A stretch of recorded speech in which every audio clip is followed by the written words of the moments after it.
And definitely also, of course, making love is a huge subject. It is very important in the love relationship. Okay, I think it's also great for many people, but it also often goes wrong. So that's a little bit what we're going to look at. Because if it goes wrong, it probably will also destroy the relationship. No? So, okay, that means we have to look at it. And so, okay, first of all, this is a natural part of our animal natures. We like to say, oh, we are not humans, we are animals, but actually there is also an illusion. We are human animals, you can say. Like rabbit are rabbit animals, we are human animals. No? So we still have that animal part inside of us for sure. And just, yeah, some people think sex is very bad. Well, that means they feel like the whole world should do without. No? But how can it function? No? This is a very explicit expression of the life force, of course. It is what makes reproduction of the species. It's a joining on every level, not just on the heart level, also on the physical level. And, well, it's probably the most enjoyable sensory enjoyment that we can find in the world. Okay, that's a matter of taste and personal opinion still, but it's certainly ranking in the top 10, let's say, of enjoyments that we can have here. Anyone who thinks the world should be without sex has to understand then there are no fruits, there are no flowers, there are no nuts, there are no seeds, there are no birds with bright colors and all that. And everything would be quite plain, and we would have a hard time to find something to eat. And the ones who want to be renunciates, they're free to do that, but they still have to accept that without sex they would never have been born. We are all the product of sex. So, we are Homo sapiens animals, and okay, like the other functions of our body, also urination, defecation, all these things, saliva, this may create like a feeling of shame because it confronts us with our animal nature and our physical nature. We are so, in that way, also vulnerable creatures, actually. The smallest hole you push, blood comes out and all that. So this is something which can create shame, but we should not be feeling shame for all this. This is natural, this is who we are, we just have to accept it. This is also taught by Krishna, and there the famous story that the milkmaids of Vrindavan, they are taking a bath in the river, and Krishna sees it, and he steals all their clothes, and climbs into a tree with their clothes, and forces them to come out naked without shame before him, and then he gives them the clothes back. So, in that way, okay, we should all accept that this is a natural thing. And, okay, in animals we can say, yes, a lot of sex is there without any love. So that is possible also between humans, But we are free as human animals to use sex to make love. So that is a big difference. Making love or having sex is a very different thing. Making love means that we use the body, the mind, everything we have to create love, to create this energetic connection, as I said. This is not so much about the ego again. This is again more about the body-mind, about the energy connecting. So, yeah, we talked about it already a lot. All the chakras, all the gates of the chakras of two people can be connected to each other so that they really start vibrating, let's say, on the same level. And emotion is what is going to power these connections. This is very well known also in healing, for example, where I also use these connections to heal people like long distance. Then I know very well it is my emotion, and especially the emotion of love, which will make it work. Without love, much of what I do in healing will never work. So love is there to power these energetic connections, and with whomever we love, we will have an nadi between the two heart chakras at least, whether it is your friend or your child or your father, mother, or whatever. And well, maybe fun fact, casual sex also creates a connection between the second chakras of two people. This connection will last for about 3 months. If there's no love involved, or not much love involved. But so, people having lots of casual sex have to understand that this means that for 3 months they will be emotionally affected especially in their feelings of pleasure, by that connection. So, okay, if you make love with a very unhappy person, that is going to affect you. So, don't underestimate that aspect. And when we use sex to make love, it's about fourth chakra, but especially second chakra, because it is also lunar, we very much support that. So, fourth chakra will support second chakra will support fourth chakra. But that depends very much on how we make love. So when we look at sensuality then in second chakra, then of course that's where sex life is happening. That's the central thing, to give each other pleasure. And so this is also very much the same chakra where we work with art and music and colors and tastes and all that. So there also for sure, if our sexuality is in good taste, it will be the most enjoyable, like to our system, not just to our ego. The ego may feel offended if it's not happening in good taste. It will also simply not create the same kind of pleasurable feelings as we can when it is done in an artistic way. And so it is very related here in second chakra to romance, where we try to engage all the senses, not just touch, also work with smell, also work with sound, also work with all the senses. Be creative in it, have variation in it, take our time for it, do it at the right time, and engage with it relatively moderately. Okay, this is different for everyone. Again, what does that mean, moderately? This may be a little bit age dependent, even I would say. It's also certainly dependent on whether the love relationship is like very new or whether it's already existing a long time. But whichever way, moderation there for sure will support it. Like, if you do it every day, it's probably going to be more difficult to make it last, like to make it enjoyable for a long time. If it's, let's say, twice a week or something, you already have more energy. This is also an energy that you use. So if you use too much of it, it gets exhausted. So that is there. And again, also there in taste, there can be unity in diversity, meaning we can have different tastes. We also have to, of course, there meet each other and listen to each other, and but be open-minded, not feel like, okay, that's not how it works for me, so that cannot work for you. This is anyhow not all same. And since this diversity is there anyhow in taste, we also should never feel in second chakra there that we are not attractive somehow or other because we do not correspond to some model in society. These are crazy ideas, to talk about men, some men will like big boobs, some men will like small boobs, some men will like pointy boobs, I don't know. There's so much variety in the taste, and there's so much variety in the boobs. Everyone can find someone, who is attractive to them and vice versa. So never be too much fixed there in your ideas. The thing that we have to say is that if sex only happens on the level of second chakra, only a little bit like a pleasure gain, then for sure the after effect will be limited. Like it will be pleasurable in the moment, afterwards that feeling easily it will go.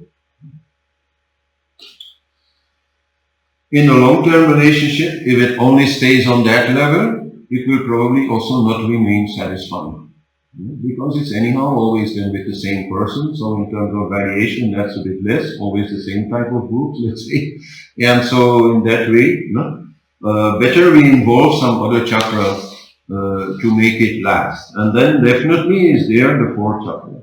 It's in the fourth chakra that we connect in love, so making love then, as opposed to having sex, really starts there.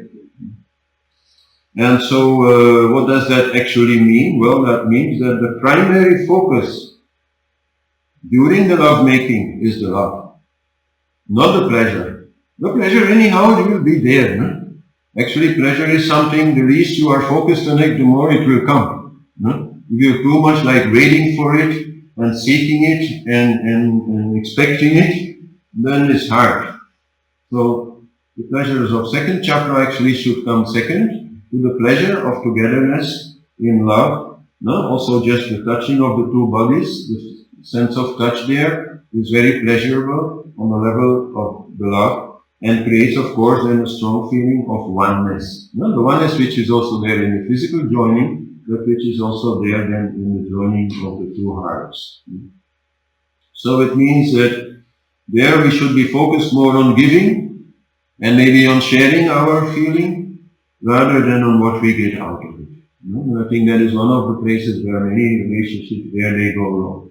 Most partners are like too much focused on what pleasure do I get out of it, rather than on what pleasure can they give to the other. The pleasure anyhow it will come. So that is there. And so, yeah, second and fourth chakras, since they are both lunar, will amplify each other, will make the love grow, but will also make the pleasure grow. And this is something like really like I can tell them to people who are very much into pleasure and feel like this is the main thing, that if you can make love from your heart, your pleasure also will come to a level you have never experienced before. You have very strong sensations because you are working there with these energies and they amplify each other. Then the slightest touch can be so pleasurable. So this is certainly also for people having trouble having an orgasm and all that, something to include. Not just try like to find new spots or new places or new ways or new techniques. I'm not saying you cannot do that, but start first with really making love from the heart. And then the whole system, the heart is in the center of your system. The whole system will be vitalized by it and will work so much better by it. And anyhow, people having trouble getting an orgasm are too much focused on it very often. And precisely by just focusing on the love and the togetherness and not expecting any particular pleasure or any particular orgasm will be the way to actually get it. If you're too much focused on that, it's like a person who has trouble sleeping, and then when they try to sleep, they're so much wanting to sleep and looking, am I falling asleep, that they cannot fall asleep. You should not think about falling asleep. You should just lie down and shut down and you will fall asleep. No? Same with an orgasm actually. An orgasm is not something you can do. No? An orgasm is something which has to happen. But so if you're too much focused on it, how can it happen? You're too mental about it. No? You're disturbing it actually. Okay, lots of science there also. And what is very clear is that if making love really works, this creates a kind of ecstasy, and the after effect of that will last very well. Maybe for let's say 3-4 days, you will be like in a wow. Yeah. So that's my experience now. And so another beautiful part of it is that if you can do this, then also age will not matter. Making love can happen up to very old age, who were then 65, 70. And I was like, how is that going? And they're like, yeah, very good. It's actually getting better. Because I sort of find a way to more engage in this way. So if you do it in this way, it can last till you're, really old. And how you then look, how it all happens, what is still possible, what is or not anymore possible, is secondary. The love is there, the touch is there, the connection is there, the giving is there. Some pleasure always will be there, and that will be good. That will be good. Now, what happens a lot also certainly in our culture is that sensuality is more lived like from third chakra. Now, the central desire of third chakra is about your self-worth. About your feeling about who am I good, am I not good, and so on. And very often it goes wrong here. So yeah, maybe bored with the second chakra, sex, which is like the main thing in many couples, then they look for something else. And then they start pleasing the ego. Instead of pleasing the senses or pleasing the heart, they please the ego. And actually, if you think about the ego in sex, the ego should already be very happy. Because somebody is willing to be that intimate with us. Somebody is choosing us to do this. So what more does the ego want? But still, the ego may want more. And so then you get basically two forms. The look at me ego, which likes to dominate the other partner in the process. And then the poor me ego, which likes being dominated, being the victim, you could say. These two forms of the ego, they like being supported there. And so, yeah, that's where it goes wrong. And I'm not saying that, like, if you look at solar lunar, okay, the ego has a role to play there and some role playing, I'm not saying you cannot do that or that it cannot be part of it, or you cannot even say that it cannot be exciting. It can be exciting. It can be great fun, but it should not be the main thing. Because if that is the main thing, if the ego is the main thing, then the connection will not work. Then that feeling from being one, no? The ego says, I'm number one. But if both says, I'm number one, you got two numbers one, you got no oneness. No? They are separate. No? So then working with the heart chakra will be very difficult, of course, and this goes without saying. These kind of games anyhow require consent. No? If consent is there, you can be just a role play, a game, I don't know, fun. But, okay, should not receive too much attention. And very often, if people have, let's say, more egoic sex, where they seek to pleasure their feeling of self-worth, afterwards they'll feel bad about it. In whichever role they were, they will feel bad about it. It's like, oh, let me go to sleep like this. And definitely, yeah, doing this then with the same person for a long time will be boring. Because after a while, okay, I can dominate you, yeah, okay, I know it, so it's nothing new. So then I prefer, like, maybe to dominate someone else. So then very easily they will look outside of the relationship for someone else, if that is the kind of sex they have. The ego there will never be satisfied. We have to understand, the ego, if we start pleasing it in such a way, there's no end to it. We will want to dominate, I don't know, 100 women or something. No? There's no end to it. So that is definitely not what we have to do. There is some sexuality also there possible in the first chakra, which is mostly about feeling security and that we taking care of our body. But the most found type of sexuality in first chakra is the one which gets paid for. And this exists, of course, in prostitution, where a person may act as if they love you, act as if you're great, act as if you're wonderful and good looking, but it's just an illusion. It's just like a paid actor, literally. And unfortunately, this is also true in many people who mainly married for the money. And where the sex is again like a product, and give me a diamond ring, and you can have it. That still exists, unfortunately, also in many couples. Feeling insecure is a game sometimes is played, and it may be a bit of exciting, but if it's too strong, like let's say having sex, or I don't know, on a plane or something, like in some place where you might be discovered. If it's too strong, it will block the sexual urge, and especially in men. Men have a safety feature there of nature. If two deer are having fun in nature, and a tiger comes from behind a tree or something, then automatically the erection of the man will go. So that they stop and run and are not like trying to finish before the tiger comes. So, okay, this is something to know, I think. And sometimes also first chakra sex likes to involve other bodily functions from a kind of fascination with that. Then you have all these weird kind of sex that you see also in porn. So, okay, whatever you want, I would say, but not really like going to be very helpful if you really want to make love. Because you are making something like, you can say, quite dirty, ugly, not pleasing to the senses, and so on. It's just actually, again, more an ego game. Of course, when we are in a sexual relationship which is actually like more involved in money, then this will create low self-esteem. Both in the one who is, let's say, selling her body or his body, as in the one who is buying it. In both, afterwards, low self-esteem will be the result. It's not such a simple thing, I think. And so I think, yeah, first chakra is basically not where we should go when we are engaging in sex.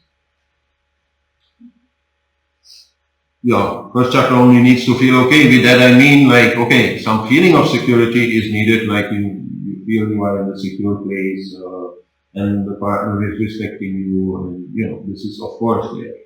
Otherwise, first chakra will also create that.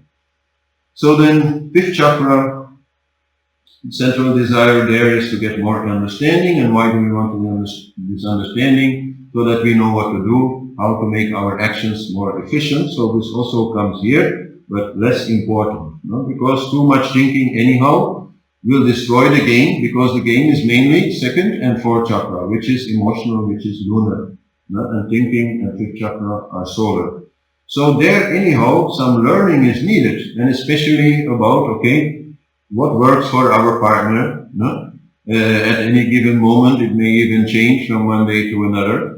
So, but there I suggest not to talk about it. No? Maybe talk about it later, okay, but not during the act. But there, yeah, explore and use non-verbal communication. Like, for example, it's very important when making love that some sounds, no, you can make it so that you can show, this I like, this I maybe like less, this is giving me a lot of pleasure, this is maybe giving me less pleasure, so that your partner can like find his way and find out what you like. No? If your partner's body feels like a Rubik's Cube puzzle, okay, then maybe later on you could talk about it. Like later on you could say, okay, you did this, well, next time you don't do that because that doesn't bring me anything, or maybe it even brings an unpleasant feeling or something like that. And then, okay, friends may have other interesting ideas about it also, no? And even like some books, some videos, some teachers might also bring you some interesting ideas on things that can be tried out. I think anyhow, the puzzle of a man's body is relatively simple. The puzzle of a woman's body is relatively complex. We'll actually come also to the reason why that is. But yeah, certainly for the man, that is important. So the woman has to communicate also in non-verbal way. And then of course there we have the famous Kama Sutra, which is like a basic scripture on this subject.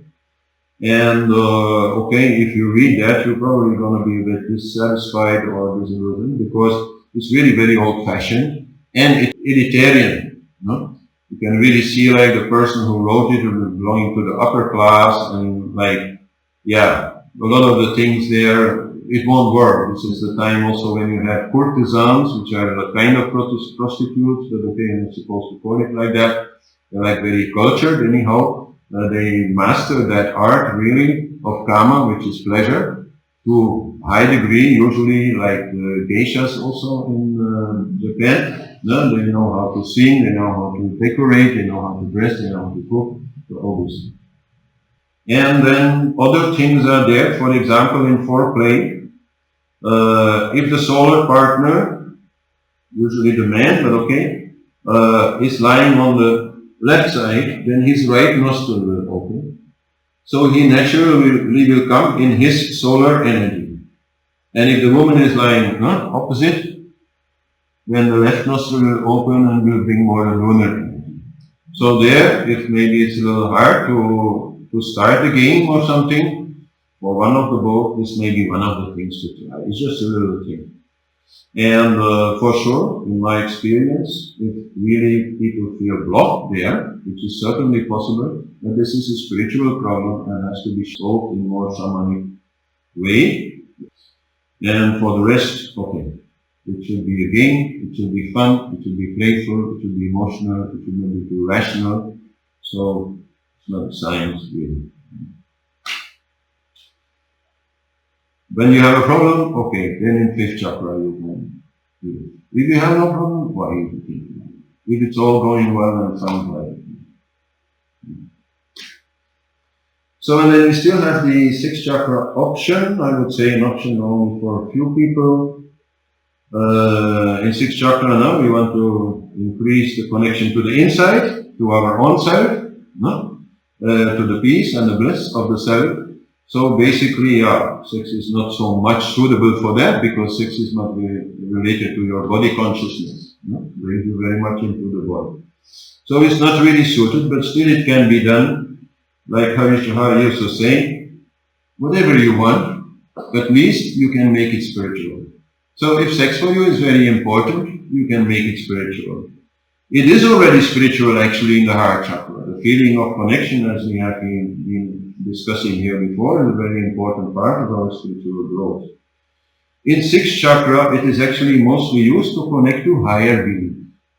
When we want some help from yoginis, and so on. So then what is really tantric sex, because nowadays there's like a lot of that going on here in the West, but that's for me more like sexual therapy and a little like game playing. But so the real thing is where the sexual energy is created, like let's say you make yourself feel quite horny, but then you don't consume that energy, you don't have the orgasm, you offer it to the divine. Different ways exist in which this is done, usually using mantra, also, both partners using mantra. And then whenever, they start getting near to the orgasm, they stop or they slow down or whatever, they keep it down. And in the end, they just separate without having that orgasm. This is actually something which must be done under guidance, as most things that relate to beings in other dimensions. Don't like fool around with these things on your own. And it is only going to really work if there is already one of the partners at least who has some kind of connection. Then this can be very much used to increase the connection. This is not used to like start a connection or get a connection. This is used to increase that power of that connection. This is an offering just like any other. But again, an offering which here we can make it very powerful and can have other use. The sexual energy is very related to the Tejas energy, and the Tejas is a high power of intuition. So there you see already like what they are trying to do here. On a much more lower level, then sixth chakra, let's say, being aware of your awareness, being detached from what happens, to some degree may help to also be aware of the sensitivity of your partner, to not be too much like caught in the passion and maybe do things that your partner will not like and so on. So a little bit of awareness keeping is important. But too much of it, as I explained before, too much peace in your heart is not belonging there. Because there it's about excitement, it's about lovemaking.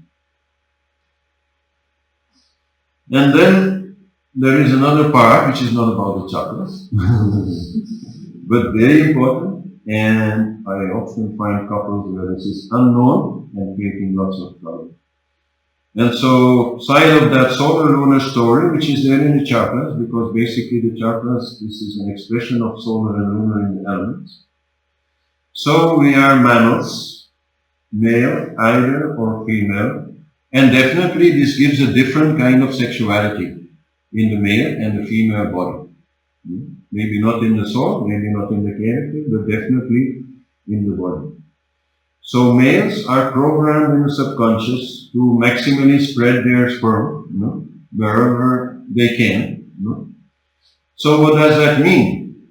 A man only needs a minute to get aroused, like hardly. Always ready for that. Wants to be in control of what is happening. That is very much there in the sexual act. Even in many species you will see the male holding the female, so she cannot escape from it. And also to very rapidly move towards the orgasm, so that the fertilization, which is the whole idea of this, can happen.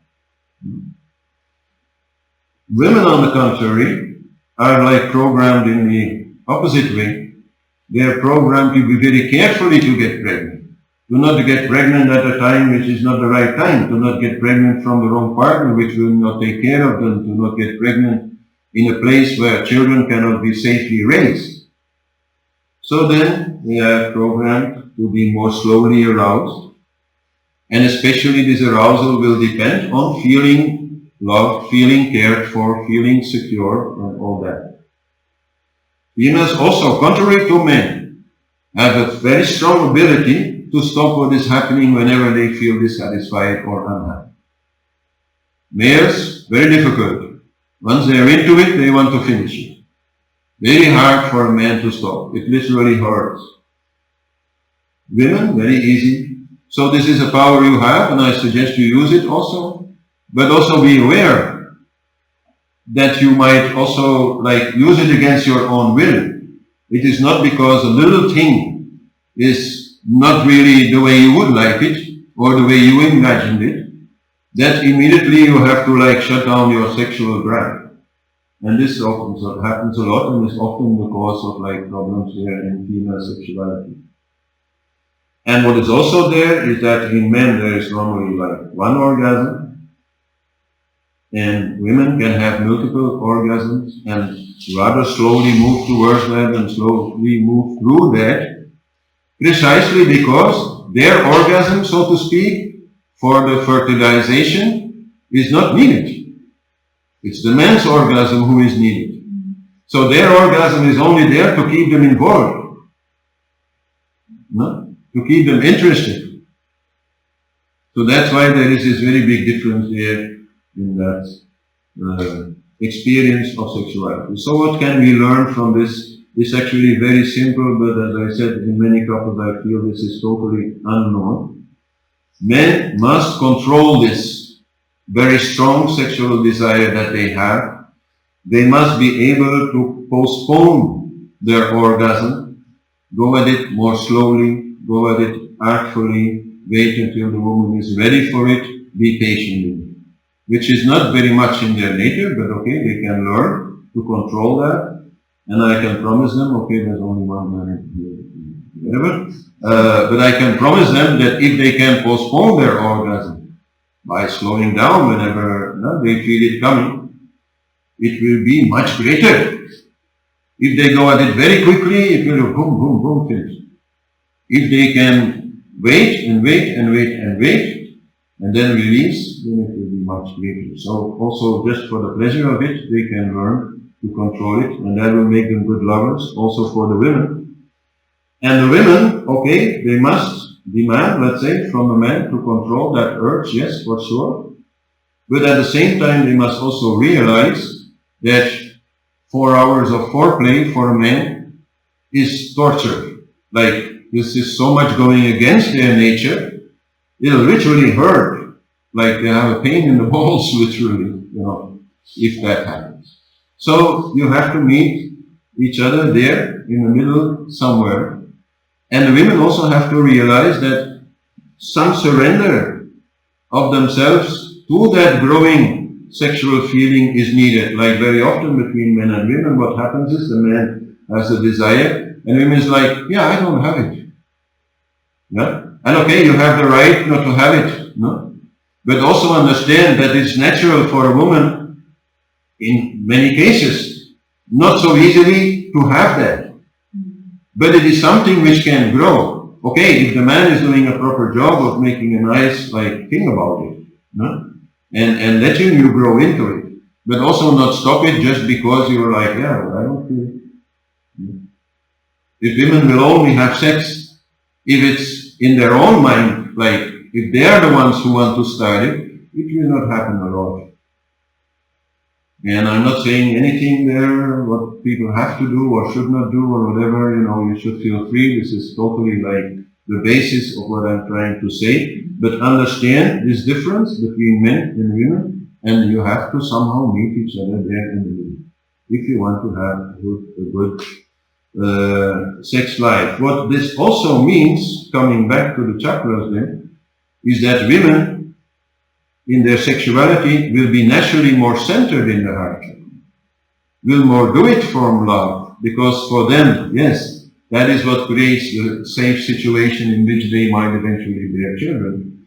And that men's sexuality, because of this controlling nature which is there, is more easily involving third chakra. And I'm again not saying this or that, I'm only saying understand each other and meet each other in the middle. Anyhow, I also have a video on that subject, which was once made when satsang people asked me this question. My boyfriend is a Neanderthal in bed, help me. And I immediately understood what she meant. Like, it was a very nice way to express it. And fortunately, I knew what to answer, and she was very happy with that. And later on said, okay, now we understand each other. That is a very important part. A related subject is sexual jealousy. With that I mean, okay, jealousy can also be totally non-sexual. Like if you have a good friend, you can be jealous if that friend is spending too much time with another friend. Then you want the attention. But definitely jealousy is mainly sexual jealousy. It's about I'm sleeping with you, you're not sleeping with anyone else. Like the exclusivity in this sexual relationship, which, it's not written in the slide, also has like Darwinistic background.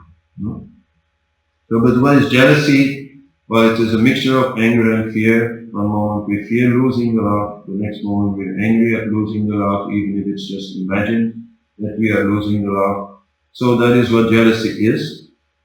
But so when there is no commitment in the relationship and no rules in the relationship, then jealousy will very easily come on the level of sexuality. Of course it will easily come. So that's the key.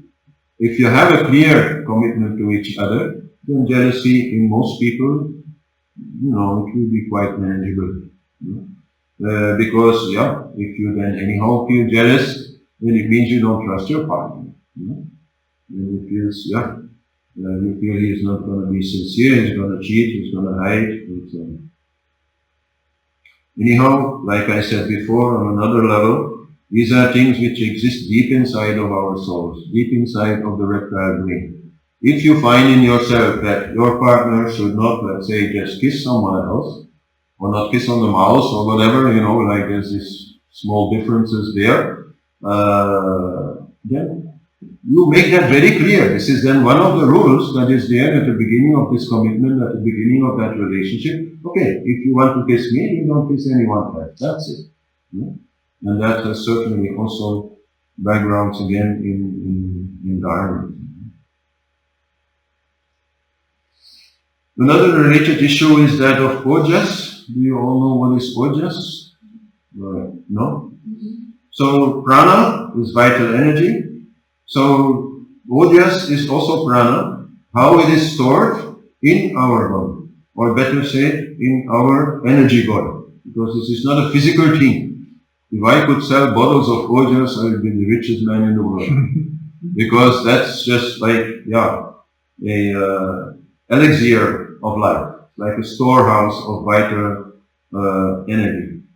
And so that storehouse, that Ojas, is used by the body. And for that it will convert it to tejas, another type of energy, which is more like a fiery energy. And then from there again to prana. So this is a very basic system of storage in our system. And so if our Ojas reserves are depleted, we are not taking proper care of it, then we will have a burnout, we will have low immunity, we will have any stamina, we will easily get sick, we will age very rapidly, and also mentally and emotionally, like our system will not function very well. It's like an oil which is lubricating the whole system. So what causes such depletion of Ojas is either low production or high consumption. Low production comes by shallow breathing, a problem in many people. So their yoga classes are very important to teach people to breathe more deeply and not so fast. Junk foods, for sure, also, because our whole intestinal flora is largely like energized by the prana that is in the food that we eat, but junk foods are usually totally dead, so there's no prana inside, so that way we can lack it. And also lack of exercise, because when we don't exercise enough, circulation is not good. And when circulation is not good, Ojas will not be good. And what then consumes a lot of Ojas is emotional stress, feeling very unhappy, that is a major thing. mental hyperactivity, let's say TikTok, and sex. These are the three main consumers of Ojas.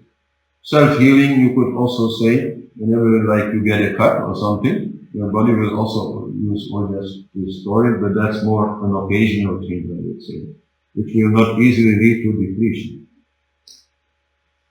So, sex being one of them. So, excessive sexual activity can cause Ojas depletion. And so, because this tejas is the source of our sexual energy. That's also how we can then convert back sexual energy into tejas and offer it to a higher energy. But so in men and in women, whenever you feel aroused, you are consuming tejas. And from where does tejas come? From ojas. So then indirectly you are also consuming ojas. So I'm not saying you should not do that. Life will kill you, so we need to live. But so that is certainly a certain kind of limitation, which is even higher in men than in women. Because sperm, to survive outside of the body of the man, is given a lot of ojas to survive. And so excessive sexual activity there may certainly cause ojas depletion in men. This all to say that sex is not unhealthy if it is moderate, if it is like in tune with your age also, because this energy becomes less as you age, so then, you should also consume less of it. You dry up in old age, like literally, like the oily part gets less. So, but if it is moderate, then it is considered quite healthy. But excessive is not healthy. And then there is a relation there between ojas and the practice among yogis of sexual abstinence, where for a longer period of time they will not get involved in sex. And why is that? Because in samadhi, the deepest state of meditation, when you no longer know that you are there, your breath will stop. Not immediately, not in the beginning of samadhi. In the second phase actually of samadhi, the breath will stop and the prana will be withdrawn from the body. The body will in that way stop functioning, but it will stay alive by itself because it will convert the ojas which is there to prana, and that prana will keep everything alive.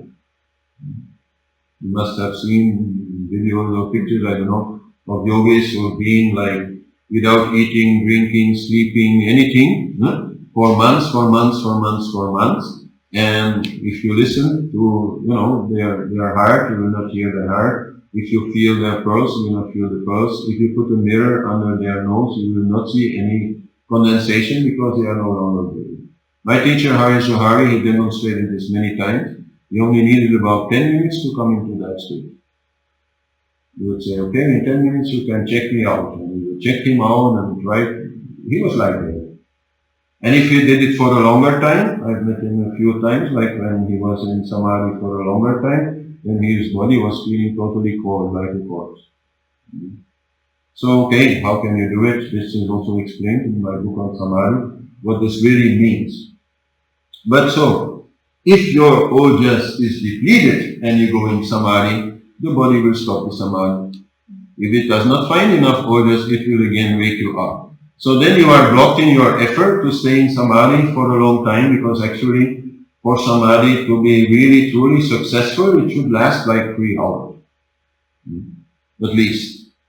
And so, okay, that is then prematurely ended by the body. So yogis are known like to abstain from sex for a while, which also belongs to withdrawing from the senses anyhow, like, you want to go away from the world of names and forms and the senses. So you want to go inside. It is most advisable if you are doing like a retreat which includes deeper meditation state. And okay, you may think that this is only happening by yogis in the caves in the Himalayas, but I have quite a number of students who are already experiencing samadhi these days. No? And if then they have a holiday and they wish to, I advise them, yes, make a retreat and fully focus So that, you know, not having to think of your job and your family or anything, you can totally focus on that. So at that time, I will also certainly advise them to abstain from any sexual activity. It may definitely also be wise for people with a burnout, because in a burnout, okay, there's many factors involved, but Ojas depletion is very often part of it. It can also be used, again, to transform the sexual energy into a higher energy. So you can like promise to a higher energy, okay, for this much time, for 1 month, for 1 year, whatever you want, I'm not going to have any sex, and all my sexual energy is for you, in a number of ways. That I also have been taught. Anyhow, yeah, I'm pointing here to the Samadhi book and my other little books related to that Samadhi book, because there you find the whole like background. I understand this is a little bit like a lot. We are not involved so much in that story, but so this is there. For householder yogis, no? I think abstention is not the logical thing, like why do you become a householder yogi? Yeah, anyhow also involved in that, no? But for a while, not to get involved with sex. Whether for a while means for you 1 week, 1 month, I don't know, you know, but for some like, yeah, while, it will help you to increase control over that desire, to increase control over your body-mind, and it may increase your spiritual health and your spiritual growth, because yes, precisely if you have more Ojas in the body will also use it for other things. And definitely Tejas, no, which is made from Ojas, is a major aspect of spiritual growth. It's like the fire of spiritual growth, you could say. So that is there. To put it simply, what Hari Shahari said, okay, if you have a partner, why not think about sex? You have it, no? But if you have no partner, why think about sex? So definitely there he was making a distinction also in the situation whether sexual abstention is a good idea. Well, probably mostly when you anyhow do not have a partner, then it is a good idea. So then we come to that subject of not having a partner and what to do about sex. So, okay, most people, I think, they are into self-service, no? This is, I think, quite popular. And I have nothing against it. I would say, yes, it feels like that, it will probably also help you to release that energy. And afterwards, maybe, okay, you feel more relaxed, no? At least for a while. Okay, this is in most people how it will work. And I'm not like questioning that. Again, that is personal, anyone as they please. But there's a few buts. And the first one is that, well, since sex is potentially very high sensory enjoyment, like all other sensory enjoyment, it has a risk of addiction. There's a risk of addiction in all sensual enjoyment. We want more and we want it again and again, and you know. And so there, of course, if a person becomes addicted to self-service, then it may become a problem of energy depletion. Then they may really literally like make themselves ill. Imagine that you have like a totally free closet of chocolate bars in your house all the time, no? And you can take it whenever you want. Then for sure some moderation, some discipline you will need to have. So also here some moderation, some discipline is absolutely a requirement. Or you will make yourself sick. You will make yourself stupid even, because even if you don't have Ojas, your mind will not function as it would. And anyhow, since love is anyhow then absent in that story, because it's only you, then this will often also create a lot of frustration. So okay, if it really feels needed to release that energy, I'm not against it, but if too much it is there, it will not only like degrade your health, but degrade your self-worth, make you feel alone, and so on. And I talk about, okay, how to deal with being on your own. Well, love yourself. And part of loving yourself is pleasing yourself. And whether it is this, or whether it is a nice cup of tea, or a bath with etheric oils, or a sauna, or some other wellness, I advise, yes, please yourself, take good care of yourself when you are on your own. So this can be part of it. I'm not moralistic about any of this, you know. But it is certainly true that many people feel frustrated afterwards. But that is also because of their own, of course, lack of self-love maybe, and how they look at themselves.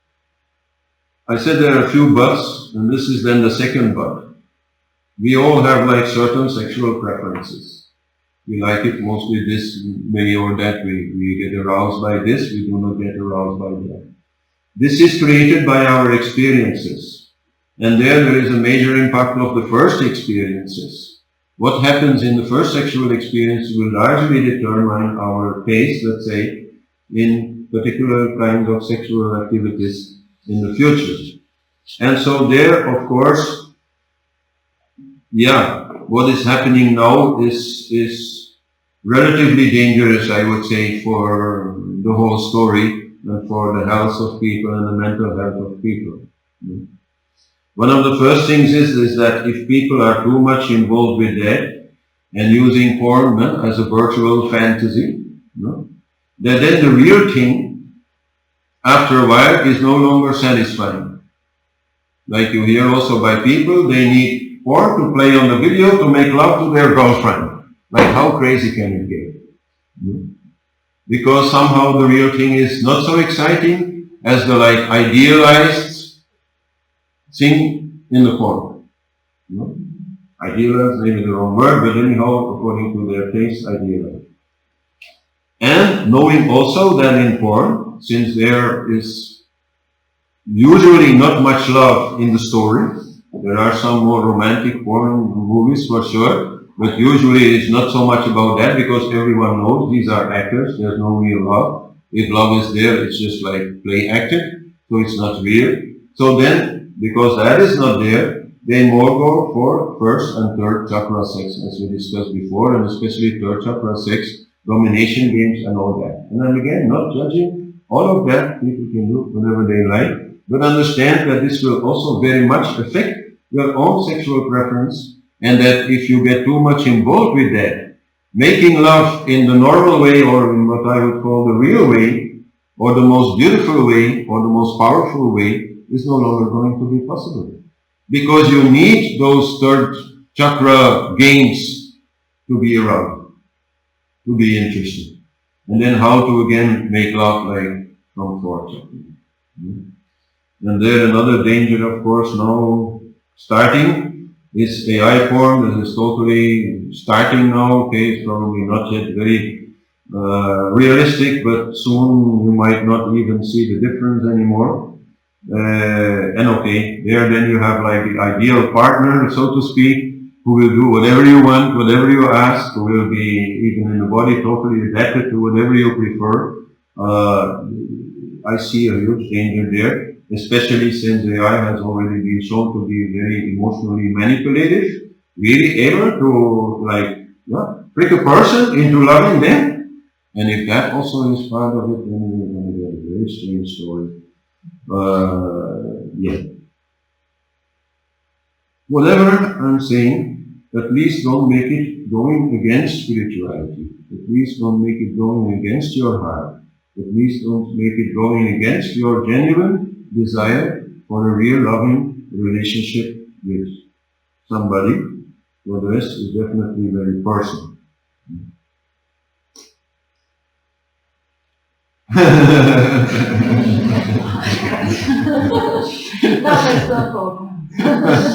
I've never done this before. I mean, I've talked about it here and there, but not in such a like,